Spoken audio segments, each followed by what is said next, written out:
ante la inminente marcha del emperador, que Dios guarde por muchos años, somos los elegidos para marchar hasta el cercano monasterio Jerónimo de Yuste para anunciar al prior la llegada de nuestro César. Este monasterio, perteneciente al obispado de Plasencia, tiene tierra de muchas aguas, de fuentes, con frutas de todo género, de hierro y de grandes. Esta mañana fría me recuerda otra mañana hace muchos años. Era 24 de abril de 1947, cuando recorríamos las orillas del Elba, con la Liga Esmalcalda frente a nosotros, mandadas por Federico de Sajonia.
Ricky, ya lo saluda, Querido, no te gusta, hermano.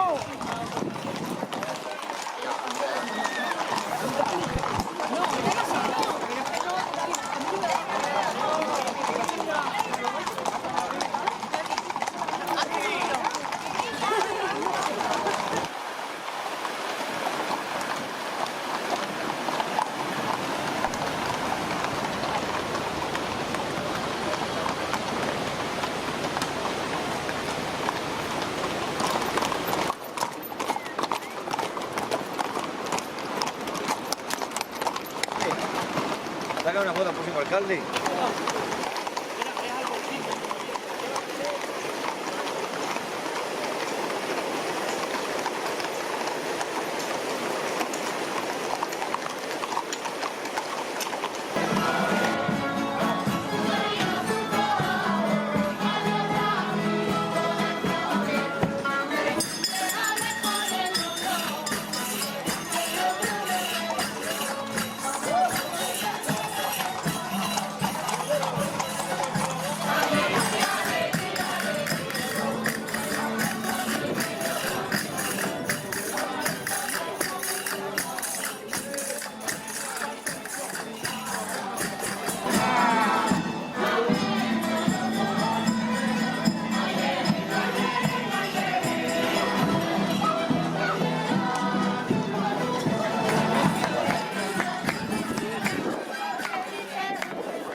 No tienen puestos en el que no tenemos la aparcada.